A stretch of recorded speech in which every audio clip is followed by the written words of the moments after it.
Olá, alunos, tudo bem? Eu espero que sim. A partir de agora você começa a acompanhar mais uma videoaula do seu componente curricular Sociologia. E você já me conhece. Eu sou o professor Ney Araújo, professor da Rede Pública de Ensino, e para todos os alunos surdos, este é o meu sinal. Nós vamos tratar como objeto de conhecimento nesta videoaula mobilidade social, um conceito de suma relevância na sociologia. Você sabe o que é mobilidade social? Já leu algum texto, já realizou alguma pesquisa que fez referência justamente a este termo?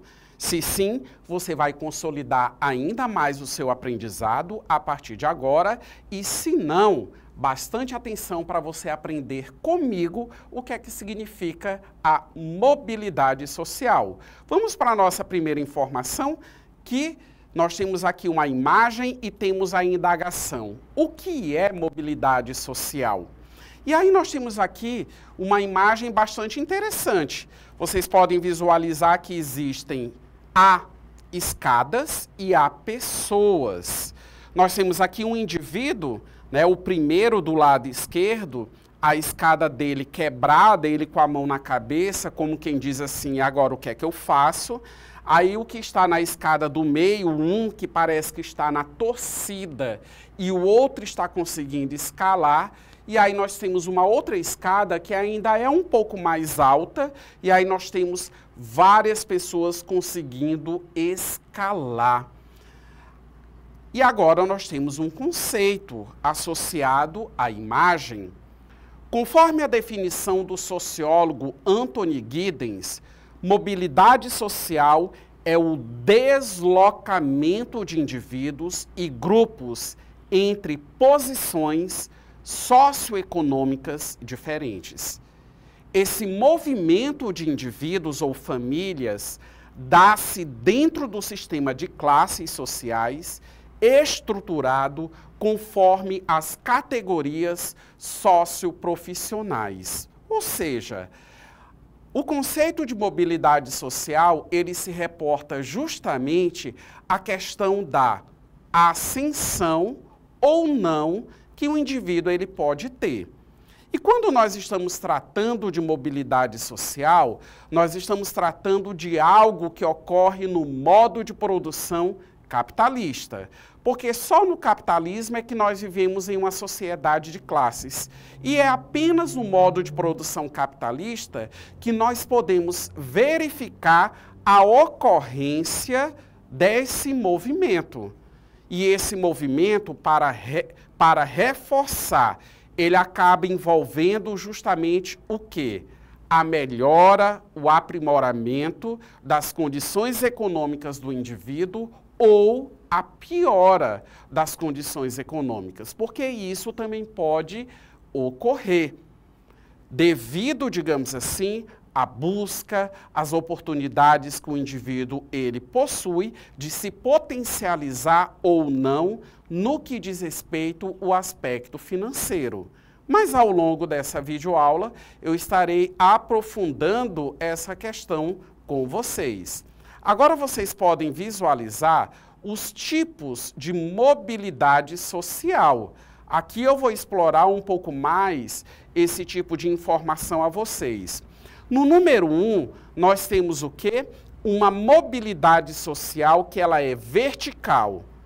Quando há mudança de classe, ascensão ou queda. É bem mesmo no sentido da escada. Ou você sobe ou você desce.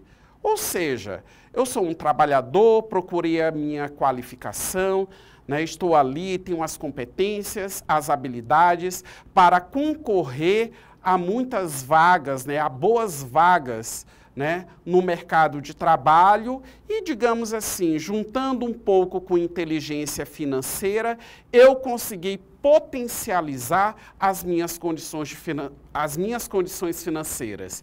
Eu era pobre e acabei me tornando rico. Isso é possível? Sim, é possível. Então prestem bem atenção. Eu subi a escada. Eu consegui subir a escada. Eu potencializei as minhas condições financeiras. Mas, professor, o processo inverso pode acontecer?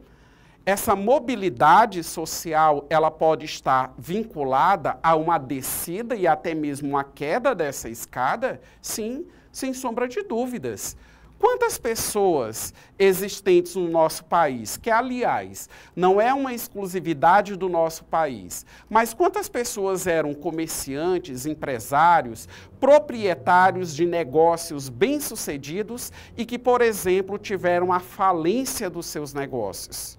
Essas pessoas, elas tiveram um declínio considerável da sua condição econômica. E isso pode justamente ocorrer. E, inclusive, eu ainda afirmo a todos vocês, é mais fácil uma pessoa que está no topo da pirâmide, no que diz respeito às questões financeiras, ela declinar, do que uma pessoa, ela subir a escada e conseguir potencializar as suas condições econômicas, tá? Vamos avançar agora aqui no amarelo. Nós temos a mobilidade social horizontal, mudança dentro da mesma classe. Ou seja, a pessoa ela pertence à classe baixa, mas ocorre uma melhora, mas ela continua como classe baixa. O que é que isso significa? Vamos supor que eu estou inserido no mercado de trabalho e eu trabalho como porteiro.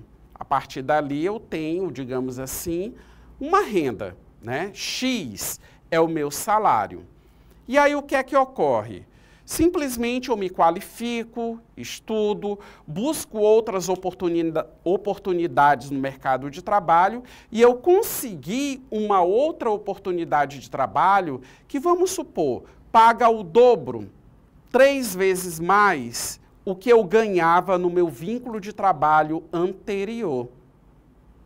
Consequentemente, se eu passo a ganhar mais, há uma melhora econômica, que, sem sombra de dúvidas, vai impactar no meu dia a dia, no dia a dia da minha família. E pelo fato de ganhar mais, eu vou buscar, obviamente, algumas melhoras. Só que, por mais que tenha ocorrido essa melhora financeira, ela não foi suficiente para mudar radicalmente o meu padrão de vida. Eu continuo pobre, ou eu continuo classe média, eu continuo pertencendo a essa classe. Por mais que eu tenha tido a melhora financeira, mas ela não foi suficiente para que eu saísse de uma classe social e me vinculasse, passasse a pertencer a uma outra classe social. Vamos agora visualizar o número 3, onde tem o azul. Intergeracional. Ocorre entre gerações. Filhos alcançam posição diferente da dos pais, que é algo muito comum. Muitos pais e muitas mães, por conta das limitações existentes no passado, por exemplo, não tiveram condições de estudar, não tiveram condições de investir num curso profissionalizante. E esses pais, muitas das vezes, eles nunca tiveram a oportunidade, digamos assim, de se aprimorarem enquanto profissionais. Mas são pessoas que até hoje, eles estão ali investindo na educação dos filhos, justamente para que aquela condição anterior, que no caso é do pai e da mãe, não seja reproduzida pelos filhos. E muitas das vezes isso acontece, né? Ou seja, muitas das vezes, o meu pai e a minha mãe, eles têm um histórico de vida sofrido, mas não é um histórico de vida que necessariamente vai ser repetido pelos filhos. E aí esse processo de ascensão, ele também acaba acontecendo. Porque aí, com o investimento em educação e em profissionalização, na maioria das vezes, ou em boa parte das vezes, esses filhos, eles conseguem conquistar um espaço no mercado de trabalho bem diferente daquilo que os pais, obviamente, tiveram. E por último, no vermelhinho, intrageneracional.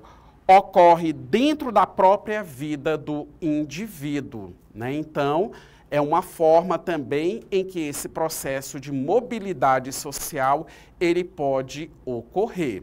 Vamos avançando para mais algumas informações? E aí você pode visualizar, nós temos aqui uma figura, né, duas pessoas, dois jovens abraçados, com diplomas na mão, fatores que influenciam a mobilidade social. Então nós temos o quê? Educação, fundamental para a ascensão social. No modo de produção capitalista, há aquelas profissões que são tidas como profissões bem pagas e há outras profissões que elas são tidas como profissões mal pagas. Como que eu vou acessar esses tipos de profissões? Tudo vai depender da minha qualificação. Nós vivemos em uma sociedade em que há um mercado de trabalho. Para isso, eu preciso ter determinadas qualificações. Se o meu nível de qualificação ele for um nível inexistente ou de baixa qualificação, eu estou fortemente tendencioso a acessar somente as oportunidades que vão me possibilitar salários mal pagos. Agora, se eu sou um profissional que eu investi na educação formal, que no caso é a educação viabilizada pelas escolas e também pelas instituições de ensino superior, se eu sou aquele indivíduo que eu busquei me qualificar, realizando cursos, me qualificando, participando de palestras, ou seja, eu vou gerando currículo, isso vai abrindo o leque. Não que isso será facilmente obtido, porque há uma concorrência na sociedade. Mas para que você possa acessar aquelas profissões mais bem pagas, você precisa atender os requisitos que aquela função, que aquela profissão que você está almejando exige. Você precisa atender aqueles critérios. Você precisa evidenciar que você é um profissional apto para ocupar aquela vaga e ter, obviamente, uma remuneração muito melhor. Então, a questão da educação, a questão da qualificação, ela é imprescindível, ela é fundamental para que você conquiste os melhores espaços no mercado de trabalho. Vamos visualizar uma segunda informação? Mercado de trabalho. Mudanças econômicas impactam oportunidades. Então, prestem bem atenção. O modo de produção capitalista, ele é um modo de produção, digamos assim, muito dinâmico, muito rápido. E essas mudanças, elas também impactam no mercado de trabalho. Se você parar para analisar, há 20, 30 anos atrás, 40 anos atrás, nós não tínhamos as tecnologias que hoje existem. Hoje eu consigo ministrar uma aula para vocês através dessa videoaula, que por conta dos recursos tecnológicos, essa videoaula chega até você através de uma plataforma existente na internet, por exemplo. Hoje, um aluno, ele tem condições de estudar e de aprimorar os seus conhecimentos através da utilização das inteligências artificiais, que podem auxiliar esse estudante muito bem nas suas pesquisas e nos seus estudos. São recursos que eu estou exemplificando para vocês que há décadas atrás eram inexistentes. Mas a partir do momento em que esses recursos eles se tornam disponíveis, isso acaba alterando, modificando as nossas rotinas. Então pare para pensar. Um profissional qualificado, ele acompanha as mudanças no mercado de trabalho. E ele é aquele profissional que ele consegue adaptar-se facilmente a essas mudanças, porque ele é um profissional atualizado. Ainda na atualidade, existem aqueles profissionais que dizem assim, há 20 anos que eu faço isso, desse jeito, dessa maneira. e sempre deu certo. A partir do momento que um profissional ele tem esse discurso, ele acaba evidenciando toda a desatualização dele em relação a essas alterações no mercado de trabalho. Ele acaba sendo o tipo de profissional que menos tem chances de ser inserido, de ser realocado no mercado de trabalho. Porque a partir do momento em que um trabalhador, ele pondera que há 20, 30 anos ele faz do mesmo jeito a mesma coisa, ele mesmo não se aprimorou, ele mesmo não se qualificou. Para colocar de uma maneira bem simplista, ele está congelado no tempo de quando ele aprendeu há 20, 30 anos atrás.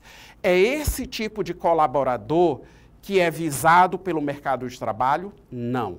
É visado pelo mercado de trabalho quem se qualifica e quem acompanha as tendências, as mudanças até então existentes. Vamos voltar aqui para a nossa informação. Quero fazer a leitura do nosso terceiro marcador, pondera, capital social e cultural, baseado no pensamento do Pierre Bourdieu. Redes de contato e acesso a bens simbólicos, ou seja, quais são as suas relações. É aquilo que as pessoas da administração chamam de networking, com quem você convive, com quem você se relaciona. Pessoas podem ter acesso aos seus serviços e, devido ao seu profissionalismo, quem acessou o seu serviço pode te abrir portas e te indicar para outras pessoas, dependendo do que você faz. A rede de contatos, né? Você trabalhou numa empresa. Como foi essa sua relação na empresa? Você saiu elogiado da empresa ou você foi aquele colaborador que gerou problemas dentro da empresa e, ao invés de deixar uma porta aberta, você fechou uma porta? Qual a probabilidade de você ser indicado? Qual a probabilidade de você ser recomendado? E vamos aqui para a nossa quarta e última informação. Políticas públicas, programas sociais, cotas, acesso à universidade. Nesses últimos anos, o Brasil ele se estruturou no que diz respeito à inclusão, principalmente dos mais jovens, no mercado de trabalho. Os mais jovens, aqueles que vão trabalhar pela primeira vez, eles acabam enfrentando uma grande dificuldade, a falta de experiência, que muitas das vezes é exigido. Há a concorrência, os processos seletivos, as entrevistas e muitas das vezes as empresas, né, e até mesmo o serviço público, a depender da função que será desempenhada, acaba exigindo daquela pessoa que está concorrendo experiência. Alguns delimitam até mesmo o período de tempo. No mínimo 3 anos de experiência, no mínimo 5 anos de experiência e assim sucessivamente. Mas como que uma pessoa que está buscando ser incluída no mercado de trabalho, ela vai ter experiência se muitas das vezes se fecha as portas para que ela entre no mercado de trabalho porque é inexperiente?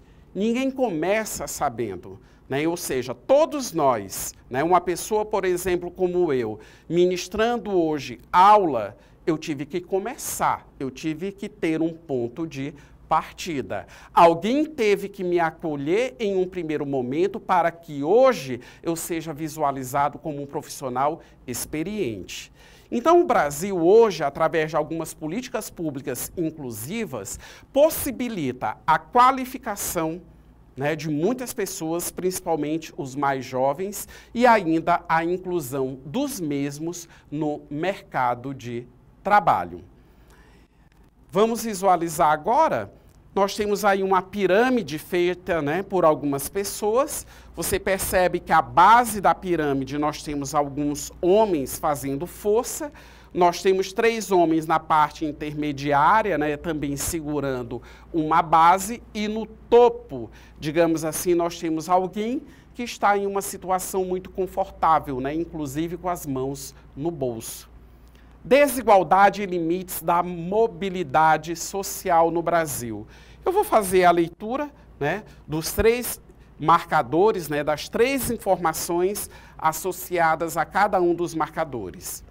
Desigualdade de renda e acesso à educação de qualidade, racismo estrutural e barreiras históricas à mobilidade de grupos minoritários e, por fim, concentração de riqueza e privilégio hereditário são alguns impasses ainda a serem, digamos assim, superados na realidade brasileira e que impactam, digamos assim, na baixa mobilidade social no sentido vertical para muitos brasileiros. E diante dessas considerações, vamos para a nossa atividade, uma questão bem simples para você acompanhar. E agora eu trago para você a proposta de uma questão discursiva. Você acredita que a meritocracia é suficiente para garantir a mobilidade social no Brasil? Justifique sua resposta, considerando elementos como desigualdade, acesso à educação, políticas públicas e fatores estruturais. Ou seja, só depende de você? Tem muita gente que diz assim, não trabalha porque não tem boa vontade, não tem coragem de trabalhar. Será que é isso mesmo? Dessa maneira tão simples? E por que tem muitos homens e mulheres, pais de família, que acordam de madrugada, os filhos inclusive não veem quando o papai e a mamãe saem para trabalhar e chegam muito tarde em casa? São homens e mulheres labutando, trabalhando arduamente todos os dias e que muitas das vezes, de forma lamentável, ainda não conseguem gerar vida digna para a sua própria família. Será que é só a boa vontade? Será que é só o mérito? Quantos profissionais existem no nosso país altamente capacitados e estão desempregados? Ou estão exercendo funções abaixo daquilo que verdadeiramente eles mereciam? Será que é só uma questão de mérito que vai resolver o esforço de cada um? Para ajudar na sua reflexão, eu trago aqui algumas informações, você vai sistematizar a sua resposta e no momento adequado, em sala de aula, compartilhar com o seu professor ou professora de sociologia e ainda interagir com os seus colegas. Eu oriento você a compreender o conceito de meritocracia. Pesquise, aprofunde o seu conhecimento a respeito disso. Contextualize também a realidade brasileira. Quais são as nuances até então existentes no nosso país? Inclua também na sua resposta fatores que influenciam na mobilidade social. Ou seja, por que eu trabalho tanto e eu não consigo potencializar as minhas condições econômicas, por exemplo? Leve em consideração isso. Organize a sua resposta e, como eu disse agora há pouco, no momento oportuno, apresente-a no seu ambiente de sala de aula presencial. E diante das considerações feitas ao longo de toda essa videoaula, você aprendeu o quê? A mobilidade social revela o quanto uma sociedade oferece ou não igualdade de oportunidades. No Brasil, ela ainda é fortemente limitada por heranças sociais e desigualdades estruturais. Eu espero ter contribuído com o seu aprendizado. Um forte abraço e até a nossa próxima videoaula de Sociologia.